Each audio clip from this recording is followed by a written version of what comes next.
Class के students, तो आज हम पढ़ेंगे अपना साइंस में आगे का लेक्चर। अभी तक हम लोगों ने जो पढ़ा है उसके बारे में ज़रा बात कर लेते हैं। क्रॉप पढ़ लिए थे सारे हमने, और अब हम लोग इन प्रैक्टिस को फर्दर डिटेल में पढ़ने वाले हैं। ठीक है,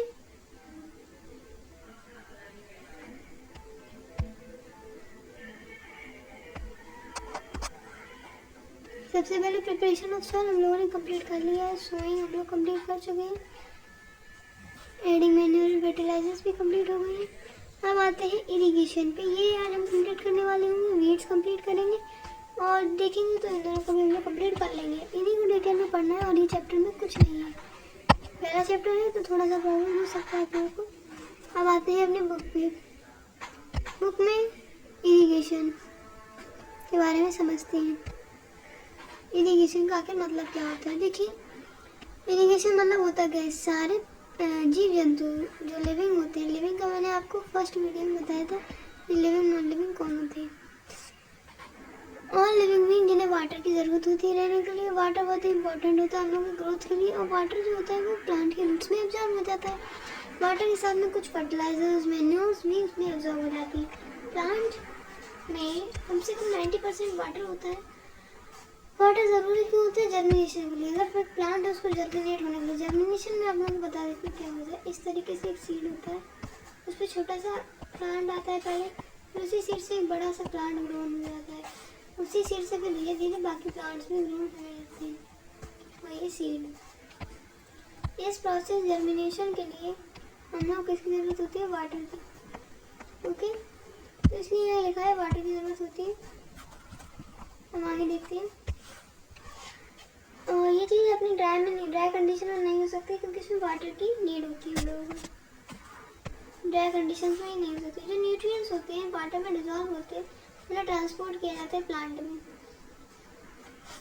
जो न्यूट्रिएंट्स वाटर में डिजॉल्व होते हैं वो सारे हर एक प्लांट के पार्ट में चले जाते हैं। कौन से प्लांट के पार्ट में? रूट, शूट, लीव्स, सब पार्ट्स में। लीव्स किसी पार्ट में हो जा सकते हैं, सब पार्ट्स में जाते हैं। जितने भी मिनरल्स और न्यूट्रिएंट्स जिस प्लांट को ज़रूरी होते हैं। और किसमें वाटर सपोर्ट करता है? तो वाटर और किस किस चीज़ में सपोर्ट करता है? वाटर प्रोटेक्ट करता है क्रॉप को आइस से। आइस जो विंटर में आइस होती है उससे प्रोटेक्ट रहता है कोई भी क्रॉप होता है। खेती यानी कि ये चीज़ तो मैंने आपको पहले ही बता दी थी, खेती। और हॉट एयर करंट्स यानी कि जो करंट आपको समर में होते हैं। समर में आप लोगों ने देखा होगा, समर में लू वगैरह चलती है तो उसमें भी आपको हेल्प करता है। इसको मेंटेन करने के लिए मॉइस्चर को, हेल्दी क्रॉप ग्रोथ, और जो हमारा सॉइल का मॉइस्चर है, सॉइल में होता है मॉइस्चर हम लोग को ज़रूरी होता है। तो सॉइल के मॉइस्चर को कंट्रोल करने के लिए हेल्दी ग्रोथ होनी चाहिए। फील्ड में वाटर रहना चाहिए रेगुलरली। तो उन सब में भी वाटर हेल्प करता है। जो अब ये इंपॉर्टेंट इरिगेशन की जो डेफिनेशन है आपको अच्छे से पढ़नी है। जो सप्लाई होती है वाटर प्लांट्स के रेगुलर इंटरवल्स पे, उसको इरिगेशन कहते हैं। रेगुलर इंटरवल क्या होता है मैं बता देती हूँ। ऐसा ना हो कि आपने आज सफाई करी, कल नहीं करी, परसों कर ली, ऐसा नहीं होगा। आपको रेगुलर इंटरवल्स में भी पानी देना है। आज आपने पानी दिया, 10 दिन बाद आप फिर दे रहे हो पानी, उसको अपने नहीं है। आपको रोज़ डेली पानी देना है, सुबह शाम। फिर आप जैसे भी देते हो जिस टाइम पे हो उस टाइम पे मतलब थोड़ा बहुत देना है। थोड़ा बहुत इधर उधर हो सकता है।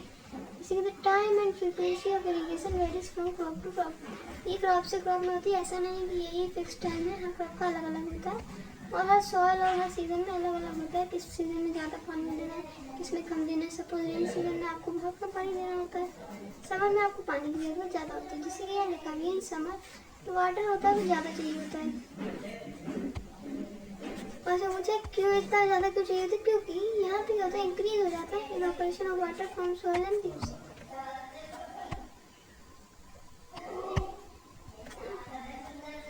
I am very careful this year about watering the plants. Last year my plants dried up and died. इसलिए ज़रूरी होता है पानी देना क्योंकि समर सीजन में इवापोरेशन बहुत जल्दी होता है, जिसकी वजह से हमारी सॉइल और लीव्स में कम पानी होता है। इसकी वजह से क्या होता है? बूझों के साथ देखिए, बूझों को क्या होगा इसकी वजह से? बूझों के जो प्लांट्स थे उसने पानी नहीं दिया था और इसकी वजह से इस साल उसके वाटरिंग प्लांट्स उसमें थोड़ा बहुत वेरी केयरफुल रहेगा क्योंकि पिछले साल जब गर्मी आती है तो उसने पानी नहीं दिया था प्लांट्स को, मतलब कम दिया था। ऐसा नहीं है बिल्कुल नहीं दिया था। इसकी वजह से उसके प्लांट्स ड्राइड अप हो गए थे और डाई हो गए थे। पहले सूख गए थे फिर मर गए थे प्लांट्स। अब देखते हैं सोर्सेज ऑफ इरिगेशन। इसके बाद हम लोग आगे बढ़ जाएंगे, ज़्यादा नहीं है इसमें। इरिगेशन के सोर्स क्या क्या होते हैं देखिए, इरिगेशन के सोर्स होते हैं wells, tubewells, ponds, lakes, dams, rivers, canals. मतलब वेल यानी कुआं, इतना तो आप लोगों को मतलब इतना पता ही होगा, वेल कुआं होता है। ट्यूबवेल्स होते हैं, यहाँ पे देखे होंगे आई थिंक। पोन्ड्स, लेक, नदी, तालाब, तालाब है ये, लेक यानी तालाब, नदी, रिवर्स, डैम्स हो गई आपकी, और कैनाल्स हो गए। ये सब हमारे इरिगेशन के सोर्स होते हैं, इससे आप सिंचाई कर सकते हैं अपने खेत में। आप कुछ और सोर्सेज के बारे में देखते हैं, जैसे कि ट्रेडिशनल सोर्सेज के बारे में देखें तो वाटर जो रिवर, कैनाल्स में, सॉरी वेल, कैनाल, लेक्स में प्रेजेंट होगा, उसे लिफ्ट करते थे अलग अलग मेथड से, उसको निकाला जाता था। अलग अलग जगहों पे अलग अलग मेथड होता था उसको खेत तक ले जाने के लिए। पहले क्या होता था, जानवर या ह्यूमन की मदद से इन सब मेथड्स को किया जाता था। बहुत ही ज़्यादा ही सस्ते मेथड होते थे, बट बहुत ही कम एफिशिएंट होते थे। जैसे ये दो मेथड्स हैं आपके, मोट पुली सिस्टम और चेन पंप। अभी बताया गया है दो, ऐसे बहुत सारे। मोट इस तरीके का था आपका सिस्टम। मोट इसमें क्या होता था, यहाँ पे इंसान, यहाँ पे ह्यूमन खड़ा है, ह्यूमन ने यहाँ से पानी डाला, यहाँ से डालना पानी, यहाँ से जाएगा पूरे खेतों में, निकाल के डालना, ये होता है। चेन पंप कैसा होता है, चेन से पानी आएगा और आपके एक ही जगह पे जाएगा, फिर यहाँ से आगे जाता रहेगा। ठीक है, और देख लीजिए डेकली और राहत। ये है डेकली। डेकली में क्या होता है, यहाँ से पानी डालता है, यहाँ पत्थर लगा है, यहाँ पे नीचे जाता है, जैसे ये बाल्टी खाली होती है, इसे निकाल के फिर ये खेतों में डालता है। मतलब कि ये पत्थर कब ऊपर जाएगा, जब ये बाल्टी हमारी क्या हो जाएगी, खाली हो जाएगी। यहाँ से इसने पाट ली, खाली हो गई, तो ये पत्थर नीचे चला जाएगा, फिर ये पत्थर ऊपर आएगा। इस तरीके की टेक्नोलॉजी है, बट इसमें भी ह्यूमन लेवल काफ़ी ज़्यादा लगता है। और जो लास्ट है वो ये वाला है, ये है हमारा एनिमल्स की तरफ से। यहाँ क्या होगा, यहाँ पे बाल्टी लगेंगी काफ़ी सारी, यहाँ से पूरे खेत में पानी जाएगा। एनिमल यहाँ गोल गोल गोल गोल चक्कर काटेगी, तो वहाँ ही चरखा चलेगा गोल गोल। इसको कहते हैं राहत लीवर सिस्टम। पंप का इस्तेमाल होता है वाटर की लिफ्टिंग में। Diesel, biogas, electricity, solar energy is used to run pumps. Pump किससे रन होते थे, इन सब चीज़ों से रन होते थे, बायोगैस और सोलर एनर्जी की वजह से। अब देखते हैं मॉडर्न मेथड। वो थे ट्रेडिशनल यानी कि पुराने मेथड्स थी, पुराने मेथड्स।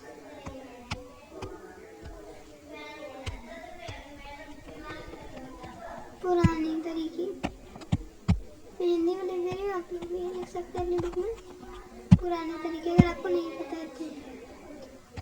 अब आते हैं नए तरीकों पे। नए तरीके काफ़ी अच्छे हैं। मॉडर्न मेथड्स ऑफ इरिगेशन जो हमारे यूज होते हैं, स्प्रिंकलर सिस्टम होता है, जिससे आपका ड्रिप सिस्टम होता है।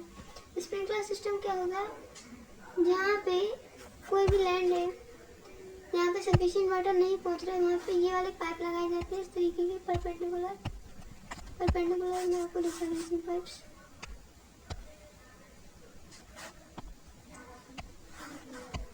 ये देखिए परपेंडिकुलर पाइप लगाए हुए हैं,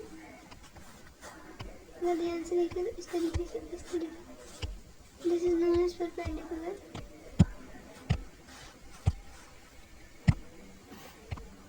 इसमें रोटेटिंग नोजल्स होती है टॉप में, मतलब यहाँ पे नोजल्स होती हैं और ये पाइपलाइन से जुड़े होते हैं। यहाँ से वाटर इस तरीके से निकलता है और पूरे एक प्लांट में उस जगह को पूरे वाटर कर देते हैं, प्लांट को पानी मिल जाता है। ये स्प्रिंकल हो जाता है on the crop and is use for running, raining में इस्तेमाल होता है। मतलब इस तरीके से इस पर स्प्रिंकल होती है, जैसे कि रेन हो गई है। स्प्रिंकलर बहुत ही यूजफुल होता है जहाँ पर कॉफ़ी वगैरह का प्लांटेशन होता है और काफ़ी सारे क्रॉप्स में। ड्रिप सिस्टम क्या होता है, ड्रिप सिस्टम क्या होता है, ये ड्रॉप बाय ड्रॉप डालता है डायरेक्टली रूट्स के पास, इसीलिए इसको ड्रिप सिस्टम कहते हैं। ये टेक्निक जो होती है ये फ्रूट, प्लांट, गार्डन, ट्रीज के लिए काम आती है। वाटर वेस्ट नहीं होता है इसमें। ये देखिए यहाँ पे जहाँ पे वाटर बहुत ही ख़राब होता है, पुअर होता है, वहाँ पे इसका भी काम आती है। यहाँ पे देखिए एक ही सिंगल पाइप है, यहाँ ये देखिए इधर से ये जाएगा इस वाले में, इस वाले में, इस वाले हर प्लांट में ये एक पाइप जा रहा है। ऐसा नहीं कहीं से स्प्रिंकलर हो रही है इस टाइप की, नहीं, इस स्प्रिंकलिंग इस वाले में होगी स्प्रिंकलर सिस्टम में स्प्रिंकल हो जाता है वाटर, फीडर सिस्टम में या डायरेक्टली रूट्स में जाता है। आपको ये अगर समझ आ गया मॉडर्न मेथड तो हम चलते हैं प्रोटेक्शन फ्रॉम वीड्स से। वीड्स क्या होती है, इसे कैसे प्रोटेक्ट होते हैं। प्रोटेक्शन फ्रॉम वीड्स ये भी काफ़ी इंपॉर्टेंट टॉपिक है। पहली एंड वो जो वेन नियर बाय एक मिनट, पहली एंड वो जो पास में गए अपने घर के जहाँ पर उन्होंने कुछ अदर प्लांट देखे वीड प्लांट के साथ में, मतलब यहाँ देखिए ध्यान से, अगर आप लोग यहाँ पे ध्यान से देखेंगे तो ये पूरा वीड प्लांट्स हैं। वीड बना दे रहा हूँ ये देखिए आप पूरी समझिए वीड प्लांट्स, बट उसके साथ जो ये प्लांट्स हो गए हैं, जो ये वाले प्लांट्स हो गए हैं, ये कहाँ से है, ये कौन से प्लांट्स हैं, इनको जान लेते पहले इन बुजुर्गों जो उनके साथ में हो रहे हैं। क्या इन प्लांट्स को किसी पर्पज से उगाया गया है? बुजुर्ग ने पूछा। तो एक फील्ड में काफ़ी सारे जो प्लांट्स की ज़रूरत नहीं होती वो नेचुरली उग जाती है क्रॉप के साथ, और इन्हीं प्लांट्स को अनडिजायरेबल प्लांट्स को वीड्स कहते हैं। तो ये जो प्लांट है इनका नाम क्या है वीड्स। तो इसके रिमूविंग को ही वीडिंग कहते हैं। प्रोटेक्शन फ्रॉम वीड्स, वीड्स कौन से प्लांट होते हैं जो किसी भी खेत में बिना वजह उग जाए, जिन्हें उगाया ना जाए, मतलब कि किसी भी फार्मर ने जिनको उगाया ना हो ज़बरदस्ती की नहीं उगाना है, बट वो अपने आप ही उगे हैं और जिनकी कोई ज़रूरत नहीं है, नेचुरली हुई नेचर से, उन्हें वीड्स कहते हैं। उन्हें रिमूव करने की प्रक्रिया को वीडिंग कहते हैं। वीडिंग बहुत ही ज़रूरी होती है क्योंकि ये वीड्स कंप्लीट विद कंप्लीट, क्योंकि जो वीड्स होते हैं जो एक खेत में प्लांट्स होते हैं, वीड्स का मतलब आपको पता ही चल गया होगा, वो प्लांट को जो हम लोग क्रॉप को अपनी न्यूट्रिएंट्स वगैरह प्रोवाइड करते हैं वो उनके साथ में ही रहते हैं, मतलब उनके साथ में ही ग्रो हो रहे हैं, तो उनको भी बहुत सारे न्यूट्रिएंट्स मिलते हैं। इससे जो होता है अफेक्ट हो जाती है ग्रोथ हमारे प्लांट की। और कुछ वीड्स जो होते हैं हार्वेस्टिंग एंड में poisonous for animals and human, कुछ वीड्स बहुत ही ज़्यादा पॉइजनस हो सकते हैं ह्यूमन बींग्स और एनिमल्स के लिए। फार्मर्स कई सालों से बहुत सारे तरीक़ों से इस वीड्स को रिमूव करते हैं, उनकी ग्रोथ को कंट्रोल करते हैं। Tilling before sowing helps in uprooting and killing roots. हम लोगों ने टाइलिंग पढ़ा था, प्रूइंग टाइलिंग, वो भी बहुत ही मदद करता है वीड्स को मारने में, which may then dry up and get mixed with the soil। इससे ये वीड्स सूख जाते हैं और सॉइल में ही मिक्स हो जाते हैं। जो बेस्ट टाइम होता है इनको रिमूव करने का इस before they produce flower and seeds. इनके फ्लावर और सीड्स से प्रोड्यूस करने से पहले इन्हें मार देना चाहिए। अगर कोई प्लांट है उसके पास लीव्स हैं तो आप उसको मार दीजिए, अगर उसमें फ्लावर निकल आएगा या फ्रूट निकल आएगा कोई, उससे पहले आपको इनको मारना है। इसको कैसे रिमूव करते हैं, इसको रिमूव करते हैं, इसको रिमूव करना है, मारना नहीं। The manual removal includes physical removal of weeds by uprooting और cutting them close to the ground from time to time. मतलब या तो आप इन्हें टाइम टू टाइम अपने हाथों से हटा रहे हैं, अपने हैंड से कटिंग कर रहे हैं किसी चीज़ से, खुरपी की मदद से। एक सीड ड्रिल को भी यूज़ किया जाता है अप्रूटिंग के लिए।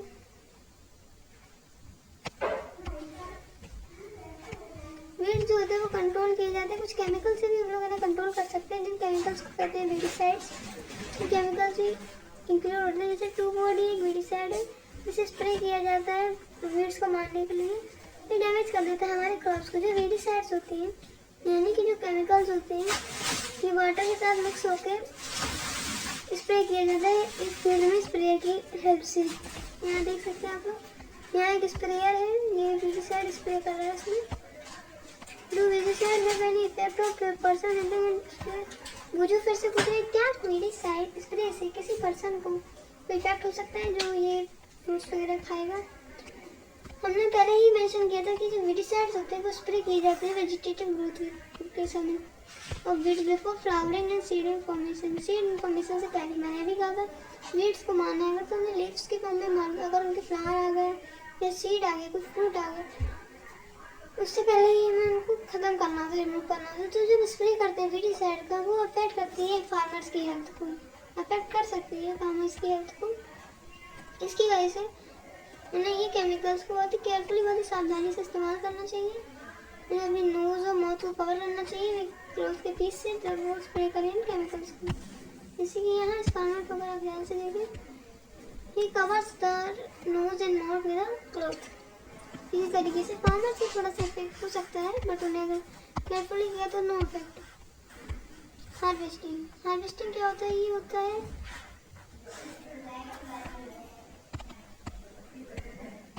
कटाई, यानी कि काटना, फसल को काटना ही हार्वेस्टिंग कहते हैं। बहुत ही इंपॉर्टेंट टास्क होता है जो कटिंग होती है क्रॉप की आफ्टर इज मैच्योर, जब वो पूरा उग जाता है उसको हार्वेस्टिंग कहते हैं। Harvesting crops are pulled out और cut close to the ground, ground से पुल आउट कर लिए जाते हैं, काट लिए जाते हैं वहीं से। इसमें 3 से 4 मंथ लग जाते हैं मैच्योर होने में किसी भी प्लांट पर। हार्वेस्टिंग हमारी कंट्री में सिकल से भी होती है, मशीन से भी होती है, जिसे हार्वेस्टर कहते हैं। हार्वेस्टेड क्रॉप जो होता है वो grain seed needs to be separated. Sickle क्या होता है? ये होता है सिकल जो हम लोगों ने शुरुआत में पढ़ा था कि पहले बुजुर्ग के अंदर के अंदर से लोग, तब उन्होंने ये भी दिखा था। तो इस तरह का सिकल होता है, इससे भी हार्वेस्ट कर सकते हैं आप। अब देखते हैं फ्रॉम चाफ से भी आपको क्या करना होता है? हार्वेस्टेड क्रॉप में जो ग्रेन होता है उसको सेपरेट करना पड़ता है चाफ से। चाफ क्या होता है? जैसे भूसी वगैरह होती है, इसी को हम लोग कहते हैं थ्रेसिंग। इसे हम लोग मशीन से कर सकते हैं, कंबाइन मशीन से। In fact harvester as well as thresher, ये कंबाइन मशीन होती है, इसमें दोनों होते हैं, हार्वेस्टर भी थ्रेसर भी, जिससे हम लोग इसे अलग कर सकते हैं। अब आगे देखते हैं आफ्टर हार्वेस्टिंग दिस इज पहली। After harvesting sometimes stuff left हो जाता है जो कि बर्न कर देते हैं फार्मर्स, बाद में कुछ रह जाता है खेत में। पहले इसलिए वरीड थी, वो जानती थी इससे पोल्यूशन होता है और अगर इसने फायर कैच कर ली क्रॉप्स को डैमेज कर सकता है, जैसे फील्ड में। फार्मर जिनकी बहुत ही कम लैंड होती है वो separation of grain and chaff winnowing से करते हैं। ये होता है विनोइंग, इस तरीके से वो लोग सेपरेशन कर लेते हैं चाफ का ग्रेन से। हार्वेस्ट फेस्टिवल्स भी आते हैं अगर आपको पता है तो। 3-4 मंथ के हार्ड वर्क के बाद जब वो गोल्डन फील्ड स्टैंड हो जाते हैं ग्रीन में, तो जो फार्मर्स का हार्ट जो होता है वो जॉयस में बहुत खुश हो जाते हैं। फार्मर्स जो एफर्ट होते हैं उनके पिछले सीजन्स के, वो फ्रूट की तरह आ जाते हैं और इस समय होता है रिलैक्स का। इस पीरियड में ये हार्वेस्ट पीरियड होता है, बहुत ही ज़्यादा खुशी होती है हर पार्ट इंडिया में। मैन एंड वुमेन जो होते हैं वो सेलिब्रेट करते हैं बहुत ही अच्छे से, बहुत ही खुशी से। स्पेशल फेस्टिवल जो होते हैं हार्वेस्ट सीजन के वो ये होते हैं पोंगल, बैसाखी, होली, दिवाली, नवन्या, बिहू। इन फेस्टिवल्स में हार्वेस्टिंग होती है। स्टोरेज देखते हैं। स्टोरेज मतलब क्या होता है? स्टोरेज जो produce is an important task. Storage बहुत ही इम्पोर्टेंट टास्क है जो आपने उगाया है उसके लिए। अगर हार्वेस्टेड ग्रेन को आप कहीं पर कीप करना है बहुत लंबे समय के लिए तो उसे सेक रखना होगा मॉइस्चर से, इंसेक्ट से, रेड से। अगर नहीं रखना तो देख लीजिए, इंसेक्ट से, रेड से, इन सबसे हमें उसको बचा के रखना होगा। इवन माइक्रो ऑर्गेनिज्म से भी हमें बचाना होगा। तो जो हार्वेस्टेड ग्रेन है उसको मोर मॉइस्चर, ज़्यादा मॉइस्चर होता है। अगर वो फ्रेशली हार्वेस्टेड है तो उसे बिना सुखाए नहीं रखना चाहिए, इससे उस पर स्पॉइल्ड अटैक हो सकता है ऑर्गेनिज्म का, वो भी बहुत ही बेकार होता है यूज फॉर जर्मिनेशन। इसलिए स्टोर होने से पहले ग्रेन को प्रॉपर्ली सुखा लेना चाहिए सूरज में, जिससे उसका मॉइस्चर कम हो जाए। इससे अटैक इंसेक्ट का, पेस्टिसाइड का, फंगस का नहीं होता है, प्रोटेक्ट हो जाता है। पहले saw her mother dried leaves and iron drum containing breed. पहले ने क्या देखा, एक ड्रम था उसमें उसकी मम्मी ने कुछ ड्राई नीम लीव्स डाली थी। क्यों डाली थी इसी के बारे में आगे देखते हैं। ये देखिए ये क्या है, आप आगे देख सकते हैं। ये silos from cotton grains, storage of grains. यहाँ ग्रेन स्टोर होते हैं, सिलोस है ये इतने बड़े बड़े जो आपको दिख रहे हैं। और ये है ग्रेन्स गनी बैग्स में, गनी बैग्स कहते हैं इनको। गनी बैग्स में भी कुछ ग्रेन्स स्टोर है, गनी बैग्स। फार्मर्स स्टोर करते हैं जूट बैग्स में या मेटालिक बैग्स में ग्रेन। जो लार्ज स्केल में स्टोरेज होता है ग्रेन का, सिलोस और ग्रेनरीज में होता है। ये ग्रेनरी है। ड्राइड नीम लीव्स क्यों रखती थी उसकी मम्मी? क्योंकि हम लोग अगर ड्राइड नीम लीव्स रखते हैं जब हमें फूड को ग्रेन को हमें घर पे स्टोर करना है। इसको स्टोर करने के लिए लार्ज क्वांटिटीज में ग्रेन को हमें बड़े बड़े गोडाउन की ज़रूरत होती है, कुछ केमिकल ट्रीटमेंट्स की भी ज़रूरत होती है और not required to protect them from pests and microorganism pests से बचाने के लिए। Food from animals. Make a table in your, ये एक्टिविटी है आपकी नोटबुक एंड कंप्लीटेड। मिल्क किसका किसका शोर है। अब आप इसमें एनिमल्स का नाम लिख लीजिए और उस पर आगे बताइए किस चीज़ से आपको मिलते हैं, एनिमल से आपको कौन से प्रोडक्ट्स मिलते हैं, ये बात है। अब आपने जब इस टेबल को कंप्लीट कर लिया, यहाँ पे आप एग लिख सकते हैं, हैंड से मिलता है, मीट लिख सकते हैं, हैंड से मिलता है, वो एनिमल सोर्स में तो यही आते हैं। एंड और भी क्या लिख सकते हैं, मिल्क के बाद आप लिख सकते हैं यहाँ पे कर्ड, बटर, कुछ भी लिख लीजिए, मतलब कर्ड बटर कुछ भी नहीं, वो चीज़ें लिखिए जो आपको पता है। काफ़ी सारे एग्जाम्पल होते हैं, ज़रूरी नहीं यहाँ पे एग्जाम्पल लिखिए, आपके घर में जो आ रहा है वो लिख लीजिए। आफ्टर कंप्लीटिंग दिस टेबल, इस टेबल को कंप्लीट करने के बाद अलग अलग फूड लिखने के बाद, कई लोग जो कोस्टल एरियाज में रह रहे होंगे उन्होंने फिश लिखा होगा, ऐसा मेजर डाइट होती है उनकी। In your previous classes, 1 minute, आपने अपनी पुरानी क्लासेस में पढ़ा होगा कि जो फूड होता है हम लोग प्लांट से ऑब्टेन करते हैं। ये just seen that the process of crop production involves a number of steps, like हम लोगों ने अभी जो स्टेप्स देखे हैं, जैसे कि सिलेक्ट सीड लेते हैं, सोइंग करते हैं, बहुत सारे स्टेप्स जो हम लोगों ने देखे अभी तक। इसी तरीके से एनिमल जो होते हैं उन्हें भी हम लोग चाहे घर में उन्हें पालें या फिर फार्म में रियल करना नहीं पालना, उन्हें हमें प्रोवाइड कराना होगा फूड, प्रॉपर फूड हमें देना होगा, शेल्टर देना होगा, केयर देनी होगी अच्छी से, खाना छत अच्छी होनी चाहिए इनके ऊपर और केयर भी देनी चाहिए। जब इसको हम लोग बहुत ज़्यादा लार्ज स्केल पर करते हैं तो इसी को एनिमल हस्बेंड्री कहते हैं। जब हम लोग प्रॉपर फूड शेल्टर और केयर देते हैं लार्ज स्केल पर एनिमल्स को तो उसे एनिमल हस्बेंड्री कहते हैं। फिश जो होती है वो बहुत ही अच्छी होती है हेल्थ के लिए, हेल्थ के लिए। इससे हमें कॉड लिवर ऑयल मिलता है फिश से, जो कि विटामिन डी में रिच होता है। ये बात आपको पहले ने बताई। देखिए यहाँ कुछ कीवर्ड्स लिखे हैं, आपको इन्हें याद कर लेना है। याद तो इससे हो जाएंगे, बट अगर आपको स्पेलिंग नहीं आती तो उन्हें याद करना है। ये आपकी समरी लिखी हुई है पूरी, व्हाट हैव यू लर्नड, पढ़ सकते हैं फॉर समरी। एंड अब हम लोग आगे एक्सरसाइज को देखेंगे कि एक्सरसाइज में क्या करना है। ये आपकी एक्सरसाइज पूरी कंप्लीट हो जाएगी। उसके बाद हम लोग अपने नेक्स्ट चैप्टर 2 की तरफ जाएंगे।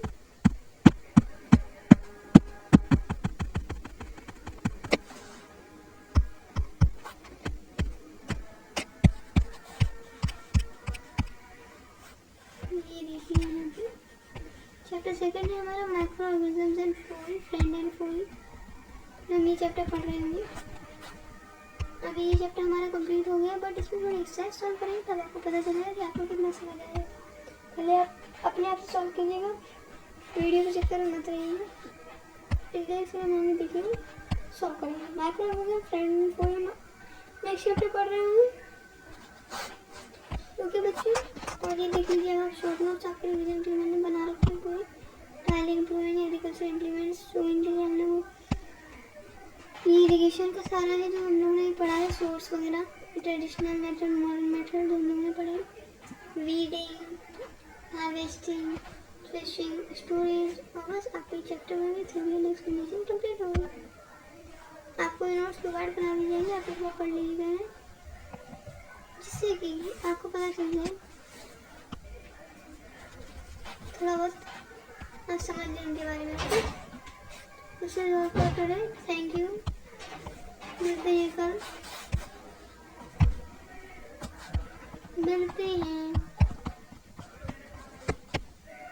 कल ही मिलते हैं। और आपकी जो एक्सरसाइज है उसे सॉल्व करेंगे अच्छे से मिलके। पहले आप सॉल्व करेगा, फिर मैं आपको सॉल्व कराऊंगी।